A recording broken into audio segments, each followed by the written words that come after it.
तो दोस्तों इस वीडियो में हम बात करने वाले हैं दो ऐसे कॉन्सेप्ट की जो आप सभी के जीवन में आते हैं, हम सभी के लाइफ में आते हैं। And these two concepts are very very important.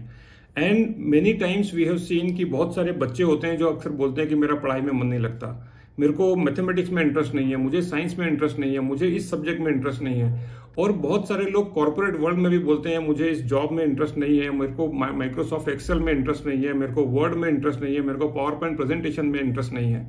और बहुत सारे लोगों को शायद पब्लिक स्पीकिंग में इंटरेस्ट नहीं है। तो ये बेसिकली होता क्यों है और किस तरीके से ये कॉन्सेप्ट काम करता है, मैं आपको आज इसके बारे में सारा की सारे जितनी भी सीक्रेट्स हैं वो डिकोड करके बताने वाला हूं। 212 degree Fahrenheit is the temperature at which water started converting into the vapor। तो दोस्तों इसको बोलते हैं बॉइलिंग पॉइंट। तो ये बॉइलिंग पॉइंट बेसिकली क्या है और इसका ये जो कॉन्सेप्ट जिसके बारे में हम बात कर रहे हैं इससे क्या लेना देना है। दोस्तों जब आप पानी को गैस के ऊपर रखते हैं या फायर के ऊपर रखते हैं बॉईल होने के लिए, तो एक टाइम आता है, एक मोमेंट ऐसा आता है जिसमें कि वो धीरे धीरे वेपर उठने लगते हैं और वो कन्वर्ट होने लगता है वेपर में, और उसको बोलते हैं बॉइलिंग पॉइंट। और जिसके अंदर कि ये पानी जो है वाटर स्टार्टेड बॉइलिंग। सो दोस्तों इसका इस बात से क्या लेना देना है। There are two terminology I would like to introduce to you, that is called the philic and phobic. If you are from science background, you must be understanding these two terminology. One is called the hydrophilic and hydrophobic. अब इसका मतलब क्या हुआ। Hydrophilic और hydrophobic का मतलब यह हुआ कि अगर आप पानी के अंदर अगर आप तेल डालते हैं या घी डालते हैं तो आपने देखा होगा कि वो उसमें मिक्स नहीं होता, क्योंकि वो उसकी एफिनिटी पानी के साथ में या वाटर के साथ में नहीं होती। At the same time if you put a solution of a sugar या आप नमक डालते हैं उसके अंदर, सॉल्ट डालते हैं, तो वो उसके अंदर मिक्स हो जाता है because the affinity is there. तो इस एफिनिटी को बोलते हैं फिलिक, इसको बोलते हैं हाइड्रोफिलिक। तो हर वो काम जिसको आप करते हैं और इसको करने के बाद में आपको अच्छा लगता है, आपको एक प्रोग्रेशन मिलता है, आपको सक्सेस महसूस होती है और आपको लगता है कि no I have moved ahead, I have done some progress in that particular work. उसके कारण से आपके दिमाग को एक रिवॉर्ड मिलता है and your brain do not forget that reward and that is called the reward mechanism for the brain। और उस काम को आप बार बार करने लगते हैं। For example the people those who are in the addiction, जो लोग सिगरेट पीते हैं, शराब पीते हैं, तंबाकू खाते हैं, इन लोगों के मन में एक दिमाग में, इनके ब्रेन में एक रिवॉर्ड मैकेनिज्म डेवलप होता है because of which they are keep on doing and keep on falling into the trap of that addiction of that particular narcotic drug. इसी तरीके से एनीथिंग और everything whatever you are doing, उसको पहली बार करने में जब आपको थोड़ा सा फेलियर मिलता है and you feel that I am unable to do that particular thing at the first time, you will withdraw your self.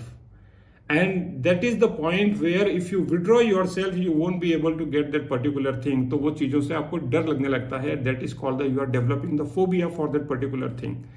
For example अगर आप मैथमेटिक्स कर रहे हैं और आपने एल्जेब्रा की कोई इक्वेशन है, या अगर मान लीजिए आप ट्रिग्नोमेट्री कर रहे हैं, कुछ ऐसी चीज है जो आपको थोड़ी सी स्कैरी लगती है, आपको लगता है कि it will take more of my efforts, और आपको लगता है कि no you tried it once और twice and you are unable to solve that particular thing, and then उसके कारण से आपके दिमाग में एक फियर और एक फोबिया डेवलप होता है। And this fear and phobia helps you to withdraw yourself from that particular task। और उसके कारण से आप उस पर्टिकुलर सब्जेक्ट को एक डर के तरीके से, एक फोबिया के तरीके से, एक फियर के तरीके से देखने लगते हैं, और वहां से वो टर्निंग पॉइंट स्टार्ट होता है लाइफ का कि जब आप उस पर्टिकुलर सब्जेक्ट से बहुत ज्यादा डिफरेंस बनाने लग जाते हैं और दूरी बनाने लग जाते हैं।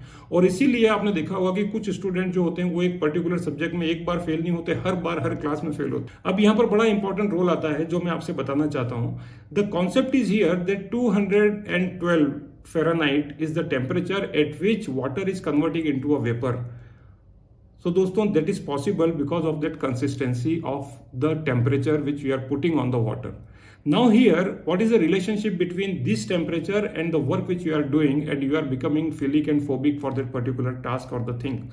तो उसमें बेसिकली ये कॉन्सेप्ट इस तरीके से काम करता है, साइंटिफिक तरीके से काम करता है कि जब तक आपको वो चीज में पहली सक्सेस ना मिल जाए, the first success which you are looking for you will not get, do not leave that particular thing. So remember always is there is anything and everything is possible if you put the right efforts. Note it very well in your mind that anything and everything is possible when you put the right efforts with the consistency, and this is the formula for success for anything in the world which you can learn. So जितने भी students हैं जिनको science में लगता है कि मेरे लिए बड़ा मुश्किल है, मैथमेटिक्स लगता है बड़ा मुश्किल है, किसी को हिंदी लगता है बड़ा मुश्किल है, किसी को लगता है इंग्लिश बहुत मुश्किल है, so remember here you need to do that particular thing till the time that 212 degree that Fahrenheit temperature, and that's the time where you will get the first success to do that particular thing. You will be having the first reward from your brain, and you are able to do that particular thing more and more and more and more. And that is why there is a role of a teacher and the parents comes here. So the first reward you should celebrate, and that celebration will help you to take more chances and more attempts to that particular thing. तो दोस्तों कोई चीज बहुत कठिन या बहुत आसान नहीं होती। हर वो काम जिसको आप अच्छे तरीके से कर रहे हैं वो कभी ना कभी आपके लिए कठिन थी, और हर वो काम जो आपको कठिन लगता है शायद उसके लिए आपने वो जो कंसिस्टेंट एफर्ट है 212 डिग्री फ़ारेनहाइट वाला वो करने की जरूरत है। तो remember here the success formula which says that put your consistent efforts till the time you will not get your first and second success to that particular thing. Hope you are understanding this. और जितने भी students हैं आप उनके साथ में जरूर ये शेयर कीजिए। अगर आप पेरेंट्स हैं, अगर आप टीचर हैं, अगर आप स्टूडेंट हैं तो अपने दोस्तों के साथ में ये जरूर शेयर कीजिए, क्योंकि बहुत छोटी छोटी चीजें होती हैं जिसके कारण से बहुत सारे स्टूडेंट अपने आप को उस पर्टिकुलर सब्जेक्ट से विड्रॉ कर लेते हैं और बोलते हैं कि मेरा पढ़ाई में मन नहीं लग रहा है। तो ये पढ़ाई में मन तब तक आपका नहीं लगेगा जब तक कि आप फर्स्ट और सेकंड सक्सेस सेलिब्रेट नहीं कर लेते, उस सक्सेस को अचीव नहीं कर लेते।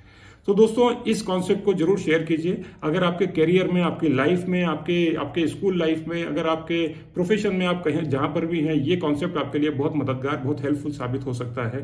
दूसरा कॉन्सेप्ट मैं आपके साथ में बात करता हूं।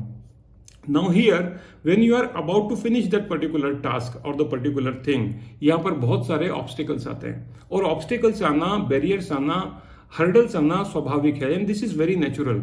And many people are there जो बहुत सारी जो हर्डल्स आती हैं उसमें हुक होकर के रह जाते हैं। फॉर एग्जाम्पल अगर आप मैथमेटिक्स कर रहे हैं, एट द सेम टाइम अगर आपका फेवरेट वीडियो आप यूट्यूब पे अगर आपको पॉपअप होता है तो आप उस वीडियो में हुक हो जाते हैं और आप भूल जाते हैं कि मेरे को मैथमेटिक्स का जो प्रॉब्लम थी उसको सॉल्व करना है। अगर आप किसी टास्क में हैं, अगर आप किसी मिशन में हैं, अगर आप कोई बहुत बढ़िया प्रेजेंटेशन बना रहे हैं और उस प्रेजेंटेशन बनाने के बाद में आपने देखा घर में कुछ फेवरेट डिश आपकी बन रही है खाने की, तो आप उसमें हुक हो जाते हैं। आपने देखा कि आपका कोई खास दोस्त है, उसका फोन आया हुआ है, तो आप उसमें हुक हो जाते हैं, and you forget and you deviate from your actual objective. So remember here, there are certain obstacles are there which you, if you are able to identify them, और कोशिश ये कीजिए कि उन obstacles को आप अपने से दूर रखें, keep it away from you. Like for example, if the mobile phone is the obstacle here and the barrier and the hurdle, keep your mobile phone away from you till the time you will not achieve that first success